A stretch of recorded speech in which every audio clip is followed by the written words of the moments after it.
estava falando antes? Cara, sobre duas coisas que eu me lembro. Sobre continuar ou não na Flórida, né? Sim, Que é um dos assuntos interessantes. Então, até vou retomar um pouco para quem está começando a assistir agora entender a ideia. A gente mudou para cá, viemos para a Flórida. A Flórida é um ponto seguro de entrada para brasileiro, né? Porque, cara, assim, quase todo brasileiro já veio para os Estados Unidos, veio para a Flórida. Então, todo mundo não, mas muitas pessoas já vieram 2, 3, 4 vezes. Você tem uma cultura mais próxima que a nossa e o clima também é mais próximo do nosso. Então, é um clima um pouco mais secular. Hoje está putaria chovendo, né? Normalmente você tem um sol desgraçado aqui. Porém, esse mesmo ponto que é bom, às vezes é o ponto que as pessoas não gostam. E eu, por exemplo, não gosto muito. Você tem muito, muito latino. Então, por exemplo, você vai no mercado, as pessoas chegam te atendendo em espanhol. Eu percebi isso direto. É muito irritante, cara. Sim. Então, assim, eu mudei pra cá, não mudei pro México, sabe? Então, você tem um lance tipo assim, cara, qual é, né? Segundo ponto é que, assim, a comunidade latina é uma comunidade que tem uma cultura muito latina, diferente da cultura americana. Então, aqui você não encontra aquela cultura americana raiz, sabe? Você não encontra o redneck. Então, apesar de ser um estado muito bom, conservador, economicamente pujante, a questão cultural não é tão incrível para quem está buscando American Way of Life. Uma experiência mais anglo-saxã. Assim, exato. Né? Sim. Então, essa é uma das coisas. Então, às vezes a gente se pergunta, né? Será que a gente vai continuar aqui? Provavelmente não. E aí vem outra coisa, né? Você sabe que eu já mudei várias vezes. Cara, mudar faz parte da vida. A gente não é árvore para ficar grudado. Então, assim, se aqui não tiver tão incrível, cara, vamos pro Alasca, vamos pro Alabama, vamos pra Tunísia, sei lá. Pô, cheguei lá, não era o que eu queria, volta pra cá. Alasca pra Tunísia eu pulo, hein? Não, pra Tunísia eu tô fora. Mas eu acho que a gente vai se movimentar aqui. Agora, tem que ser estado de direita, tem que ser um estado republicano. Okay. Cara, você é um cara que acompanha muito, mas assim, as pessoas não têm noção do que está acontecendo aqui com os estados democratas. Então, onde você tem a esquerda dominante, você está tendo a expressão dos valores americanos. E nós que somos recém-chegados e gringos, né, não incomoda tanto, mas os americanos estão putos com isso. Você vai conversar com um americano mais americanão, sim, eles estão revoltados com isso. Então, quando você pega, cara, o que aconteceu, né, na Califórnia, Novo México, Nevada, aquela região da costa oeste americana, e tem um pouco dela também na costa leste, mais na parte alta, né? Então você tem ali a região de Nova York, Chicago, Pensilvânia. Cara, tá assim, acabado a economia.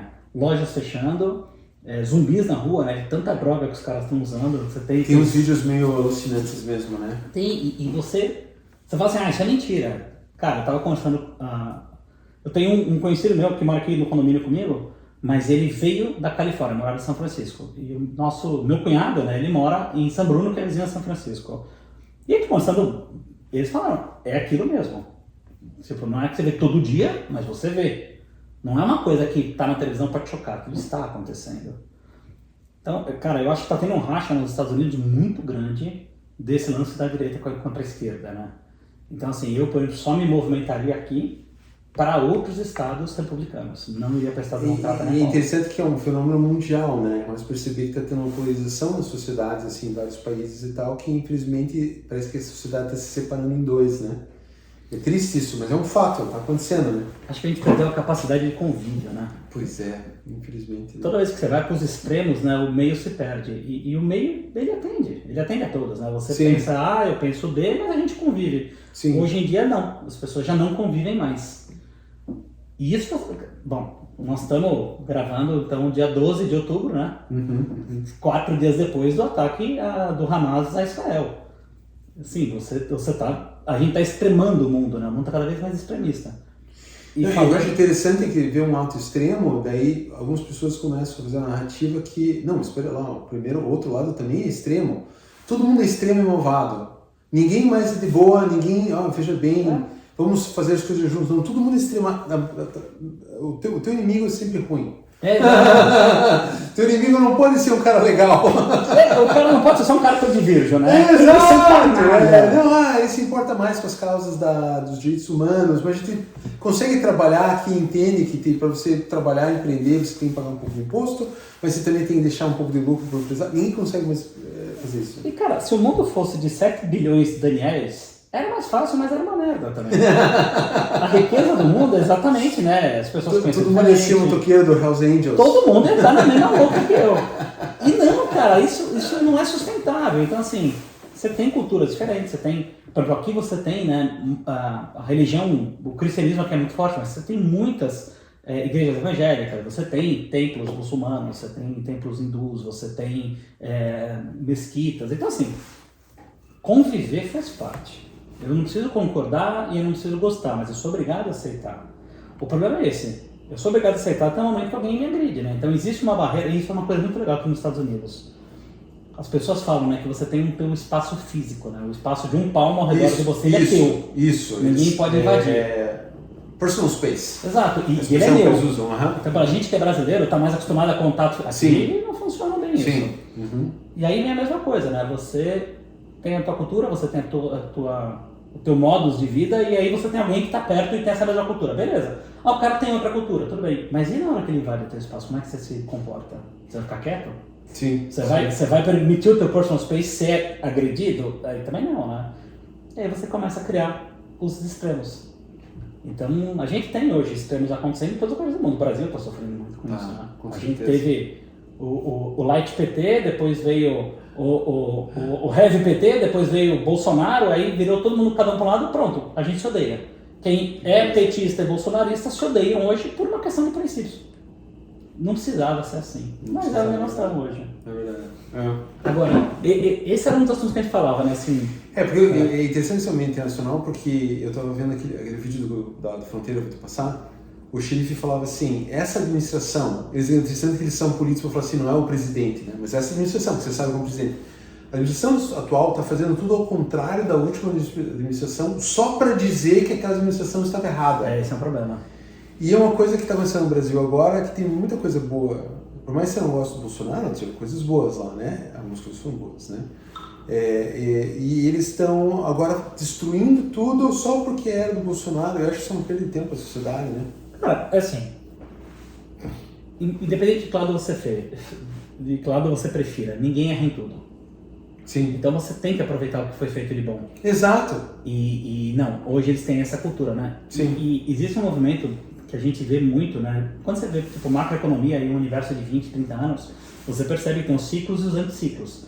Agora, o que é ciclo e o que é anticiclo? Não tem definição. Então, assim, o ciclo é quando vai para um lado e o anticiclo é quando vai para o outro. Só que esses movimentos, eles são normais, eles são cíclicos, né? Eles vão acontecendo. Quando você pega um controlador e força a inversão do movimento, você causa extremismo.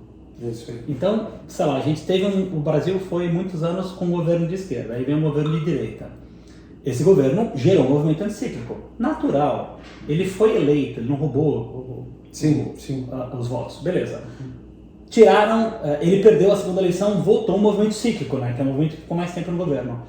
O que o movimento cíclico está fazendo? Destruindo o movimento anticíclico. A gente só está aumentando o tamanho do problema. E a gente vê isso aqui nos Estados Unidos, né, que você falou. Cara, se você for olhar assim, né, para Califórnia, acho que é muito fácil falar, porque Califórnia é o maior PIB americano, Califórnia tem sozinha o PIB do Brasil, assim, Califórnia é um monstro. Sim. E assim, você tem primeiro o movimento de perda do controle da segurança, que é o grande fator americano. O que as pessoas vêm fazendo nos Estados Unidos? A primeira coisa. Segurança. Primeira coisa, claro. Então assim, perco a segurança, eu perco a segurança econômica, que é a segunda coisa que as pessoas vêm buscar nos Estados Unidos, uma moeda forte. Com certeza. E aí você começa, né? Juros, inflação. Então, isso acarreta de qual origem? Acarreta da origem do assistencialismo. Então você tem... dar assistência para alguém é bom ou ruim? É bom quando você tem um prazo determinado para que isso aconteça e um plano de saída.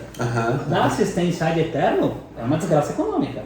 E é o movimento pelo qual a gente está indo. Assistência ad eterno, né? Exatamente. E aí, de novo, né? Vamos fazer uma analogia com o Brasil. É o Bolsa Família. Ele era um plano que há, 20 anos atrás, ele foi concebido para entrar, atender a população e passar por um desmonte depois. Não desmonte do plano, mas desmonte daquelas pessoas. As pessoas vão ficar tipo um ano no plano, o cara tem que se reerguer, Não, ele virou trabalho. Sim. E aí você perde a força econômica. Então, o que eu sei dos Estados Unidos? Cara, eu tô encantado de morar aqui. Acho esse país do caralho. O americano tem um orgulho de ser americano que é lindo. É animal. Tem gente que acha isso arrogante. É animal. Eu acho autoestima. Eu gosto do que eu tenho, que é uma coisa boa, né? Você tá feliz com o que você tem, né? Que é uma coisa rara, né? E tem uma coisa engraçada, o cara tem a bandeira dos Estados Unidos na porta da casa dele. Tem aqui, você vai nas lojas, tem uma camisa que eu acho muito legal, né? Eles colocam, né? USA, worth living for and worth dying for. Vale a pena pra viver e vale a pena pra morrer. Puxa vida. Então assim, o cara tá disposto a morrer por aquilo. Sim. Isso mostra que o cara tem muita fé naquilo, que o cara tem muita confiança naquilo. Então esse orgulho americano é uma coisa incrível, incrível. E isso tem motivo, tá? É um puta país. Ele é bom, ele é seguro, ele é estável. Uma coisa que eu estava meditando, né? É um país que foi construído em princípios, né? As pessoas não debatem isso muito, mas como foi que nasceu os Estados Unidos? Eles eram colônias da coroa da Inglaterra e eles não estavam satisfeitos com a representação que recebiam da Inglaterra, da coroa britânica. Então eles começaram a conversar entre si e falaram assim, que tal viver pra gente em vez de viver pro rei? Bom, se você pensar isso no século XVIII, XVII... Não, ato de rebeldia. Não havia isso no mundo. Não tinha país, república naquela época. Era tudo feudalismo quase, ou monarquia, uma coisa... A Itália nem era país direito ainda, era um monte de condado, não sei o quê. Então, esses caras chegaram e falaram assim, vamos organizar essa bagaça. Primeiro vamos tirar esses caras aqui de Buckingham. Tira a massa podre.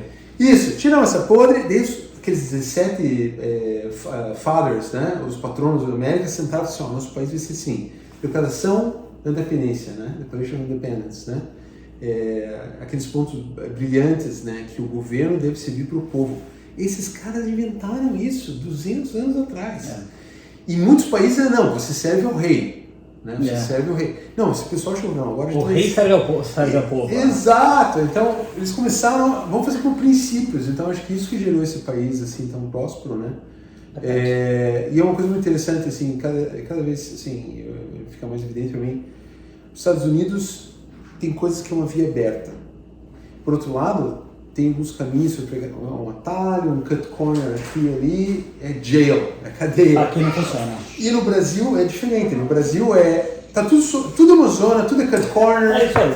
Não existe avenida. E quanto mais malandro o cara é, mais ele cut e mais ele se esquiva da responsabilidade. Ele se sente melhor, ele tem mais seguidores, as pessoas acham que ele é um cara que deu certo, de sucesso. Ou seja, os valores, infelizmente, brasileiros podiam aprender um pouco os valores de, não, eu vou fazer a minha parte, eu vou pensar nos outros, vou viver por princípios, né?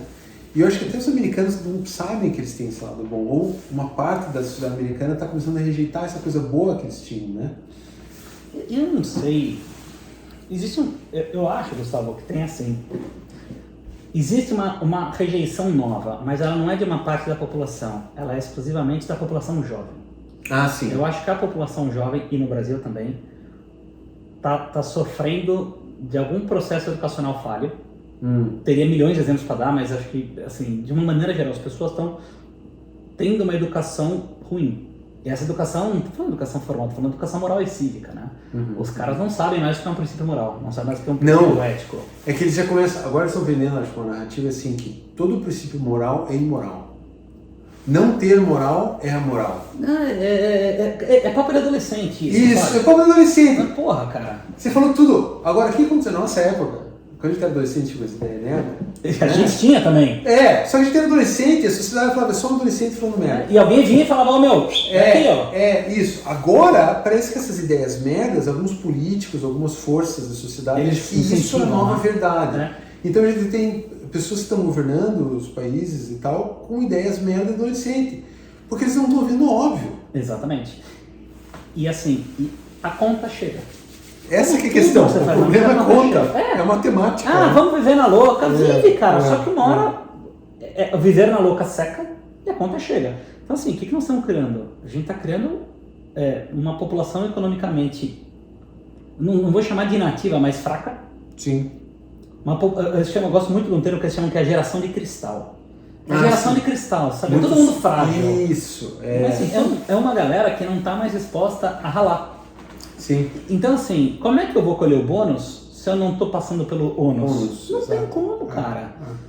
E isso está acontecendo aqui nos Estados Unidos, isso também está acontecendo no Brasil. E aí, se você for pegar quem começou esse movimento há 20 anos atrás, vai conversar com a população, eles nunca tem mais. Um exemplo muito claro, eu tenho muitos conhecidos na Argentina. Sim. E um grande amigo meu de infância, que é argentino, mora lá, um cara que puta profissional de sucesso e tal, só que ele é argentino e resolveu morar lá. Ele falou, Daniel, a Argentina acabou.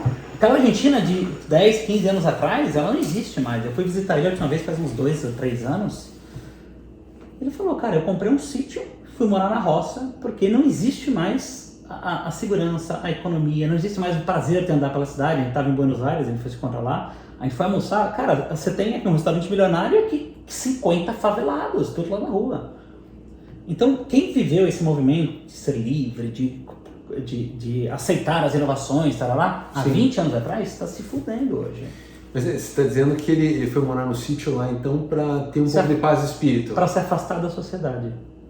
Ô, louco. Ele falou, ele mora num sítio a uns 40 quilômetros de Buenos Aires, ele falou, não gosto mais de conviver com o que eu vejo. Então, e esse, se você for olhar, é um movimento exatamente pelo qual nós estamos passando, só que ele aconteceu antes. A Venezuela. Cara, a Venezuela foi a 4ª economia do mundo. Foi o 4º produtor de petróleo do mundo. Assim, caralho, era um país animal. Em 20 anos, a Venezuela saiu de um país potência para um país que hoje todo mundo sabe o que é. Então, eu sinto, cara, que é falta de estudar história. É falta de conversar com alguém mais velho e falar assim, pô, um jovem de 20 anos vem falar com a gente, que já tem lá seus 40, 50, e fala, meu, e aí, você já viu isso aqui acontecendo? E aí, como é que foi o resultado? Não, eles são hoje donos de uma verdade tão absoluta que tá todo mundo errado menos eles. Cara, ok, a conta vai chegar. Essa questão. Você estava falando uma coisa sobre educação, né? A gente falou educação moral e cívica. Voltando a falar um pouco do orgulho americano. Né? Sim. Cara, eu moro aqui na entrada do condomínio, você viu, a gente chegando aqui, tem uma avenida grande, né? São 3 pistas gigantes. A pista da esquerda é para quem vai entrar à esquerda. A pista do meio é para quem vai reto. E a pista da direita é para quem vai entrar à direita. É isso.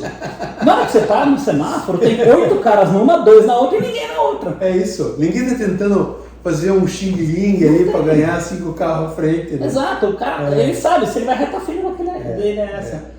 E ninguém olha para ele e fala, que otário. Aí, tá na fila. Não, isso é o esperado dele. Sim. Uma outra coisa que eu gosto muito aqui. Polícia aqui é autoridade. No Brasil, o pessoal tem medo de polícia. Existe uma mácula tão grande, não, policial isso, policial aquilo. O policial corrupto, também já falar. Não, cara, todo lugar tem gente corrupta. Na polícia tem, no governo tem, no hospital tem, todo lugar tem gente corrupta. Mas assim, policial é um cara que ganha um salário de merda, tá tomando tiro por você. Esse cara tem que ser ovacionado. Tirando os corruptos. Claro. O policial, ele é a nossa segurança. É uma figura necessária numa sociedade que funciona. Quem pensa o contrário não sabe o que está falando. Exato. E aquele é. Sim. Então assim, você tá na avenida, alguém fez tipo, sai da frente, meu amigo, você encosta onde você estiver e o policial vai passar. E ele é autoridade. Sim. Então, existe um nível de respeito pela figura que impõe a regra muito alto. Isso quer dizer o quê? Se eu respeito o cara que é o dono da regra, eu respeito a regra. É isso. Então, isso é muito forte aqui nos Estados Unidos. E é muito bonito de ver, cara. Aquela coisa tem uns princípios morais, né? Tem um princípio, não é só emoção, não é só o que eu quero, né? Porque essa coisa de só seguir o que você quer o tempo todo é um pouco animal até. Os animais são assim, né? O cachorro tá com fome, vou lá, o outro cachorro tá com bife, vou tirar dele. Isso é muito animal. A gente, como ser humano, a gente pode ter crescer um pouco de compreensão, por assim dizer, né? Cara, tem um filósofo, eu não lembro quem é que fala. Eu ouvi do Clóvis de Barros Filho, né, numa entrevista dele, mas eu acho que é do Seneca, mas eu não sei. Ele fala o seguinte, que para você obter liberdade, você tem que fazer o que você não quer. Você só é livre se você é capaz de fazer o que você não quer. Por quê? Porque senão você é um refém de si mesmo. Se você só faz aquilo que você quer, você não é livre, você é um refém do quê? Do seu instinto animal. Dos seus instintos, exatamente. Na hora que eu tenho consciência que eu quero fazer algo diferente da minha vontade, isso me permite ser livre. Então, as pessoas... Cara, eu acho que está faltando o básico da educação em algumas pessoas. Algumas pessoas não, algumas sociedades. Sim. Básico, né? É isso, Sim. Eu não estou falando de aprender matemática. Eu estou falando de aprender esse tipo de coisa, convivência, sabe? Claro. Com certeza. Você acha que o imigrante aqui na Flórida, ele entendeu essa coisa dos princípios morais aqui? Eu diria que você tem 2 padrões de imigrantes aqui, tá? Você tem o imigrante que fez um processo migratório e falou, cara, eu vou mudar a minha vida para lá e eu vou tentar construir. Então esse cara teve uma vida próspera no Brasil, esse cara teve sucesso no Brasil, esse cara existia no Brasil, ele era uma pessoa querida, e ele falou assim, cara, mas eu quero algo diferente ou algo melhor, não sei, e veio. Esse cara, ele veio buscando aquilo que os Estados Unidos oferecem como cultura, que é isso. Então esse cara se adapta muito fácil aos valores. Sim. Tem um outro grupo de pessoas, e infelizmente aqui na Flórida é um grupo grande, não sei nos outros estados, que é o grupo das pessoas que vieram viver em dólar porque paga mais. Sim. E para quem quer vir guardar dinheiro é que é bom. É uma decisão até razoavelmente lógica, né? Assim, em dólar, economizar em dólar. Exato, então o cara potencializa o ganho. Só que esses caras são conhecidos por fazer qualquer coisa para potencializar o ganho. E aí você começa a ter problema. Então, por exemplo, de vez em quando aparecem umas notícias de prisão. Não é raro você ver, cara, não é raro não, vamos lá, 80% das pessoas que estão presas aqui são imigrantes legais. Brasileiros ilegais, brasileiros e latinos. Pessoal que passou a fronteira. Passou a fronteira, veio com visto de turista e permaneceu. Assim, o cara não devia estar aqui. Invariavelmente você encontra brasileiro fazendo coisa errada. E como aqui você tem a premissa da boa-fé, ninguém está te olhando. Como no Brasil. No Brasil a gente sabe que as pessoas vão fazer merda. Tem a premissa da má-fé. Aqui não. Exato, a premissa da má-fé, por exemplo, hoje eu estacionei, acho que ali na frente do teu restaurante favorito, eu falei, posso deixar minha mala aqui, porque se é na Califórnia, você não pode deixar nada dentro do carro. Eu falei, você não, beleza, fica tranquilo, na Flórida pode deixar. E realmente, assim, é o princípio da... no Brasil a gente está como se estivesse na Califórnia, no sentido da má-fé. Exato. A chance de dar ruim é ruim, então eu vou ficar de olho aqui para evitar, ou não vou fazer isso. Você sai na rua com a carteira no bolso da frente, sem relógio, e se possível com o iPhone enfiado na meia. Isso. Para ninguém ver. Isso. Aqui não. Aqui você sai com a carteira no bolso de trás, com o iPhone na mão. Isso. Sabendo que nada vai acontecer. Talvez aconteça. É o princípio da boa-fé. Né? Exato, mas o princípio aqui é o da boa-fé. Sim. Então, você tem esses dois grupos de imigrantes.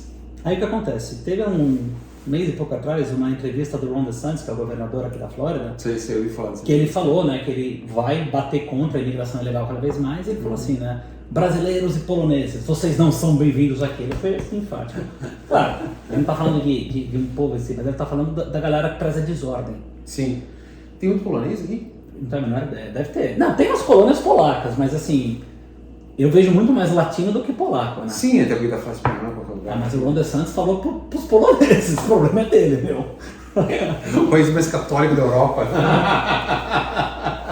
E aí tem esse lance, então, eu iria assim, cara, tem aí, sei lá, eu vou dizer que é mais ou menos meio a meio, pela minha percepção. Metade dos brasileiros vem buscando a cultura americana, portanto querem se adaptar. Certo. A outra metade vem buscando dinheiro e dá merda. Sim. Acabou. É que o brasileiro é um povo romântico, né? Eu percebo assim, meus clientes estão assistindo aqui e tal, eu amo todos vocês, tá? Mesmo sonhadores, né?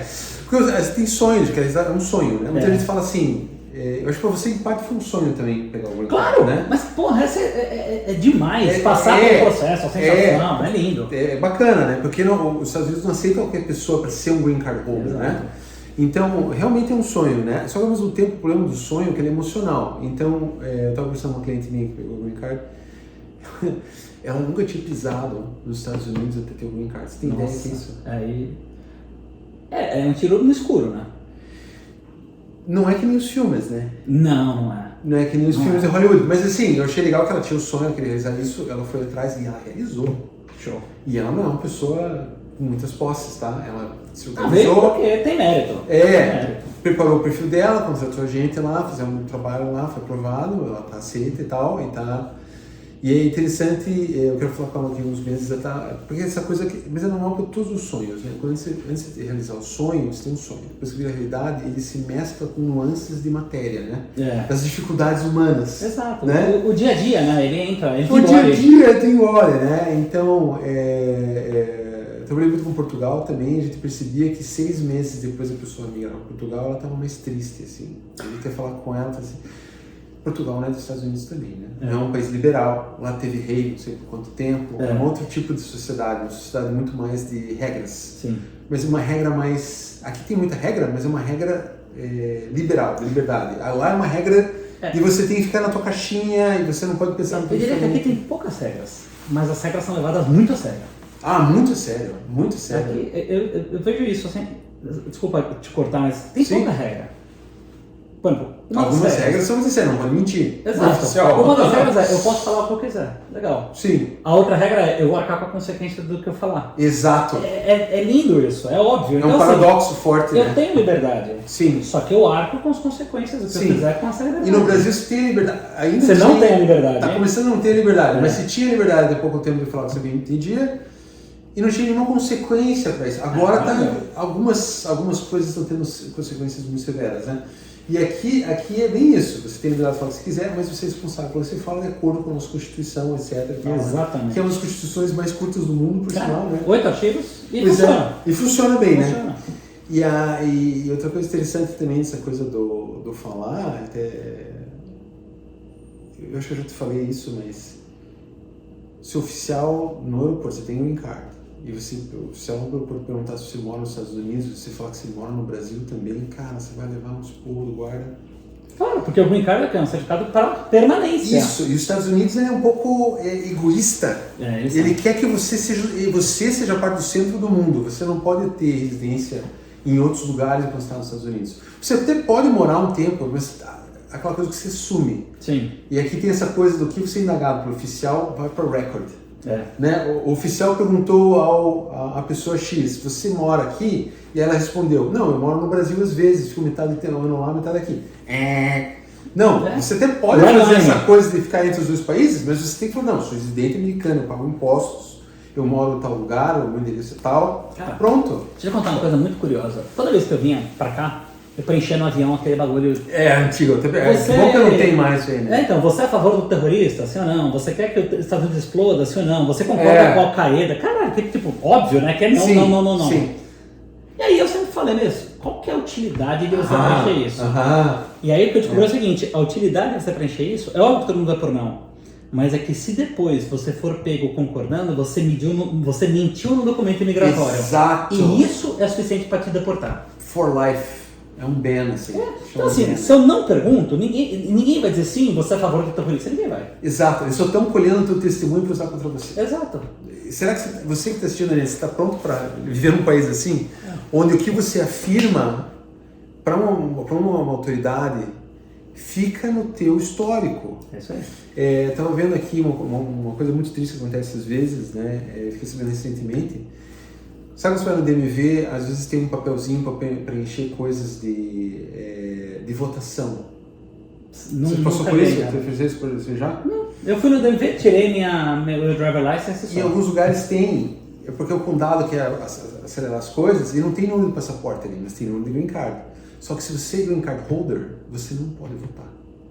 Se você preencher o papelzinho sobre votação, você está se fazendo passar por um americano. O que te dá perda total do green card. Caraca! Então é interessante isso, né? Que é uma coisa assim, é um papelzinho sulfite. Sim, é um papel que tá lá em cima da bancada, né? Assinou, cara, vale ouro aquilo. Não é um papelzinho sulfite.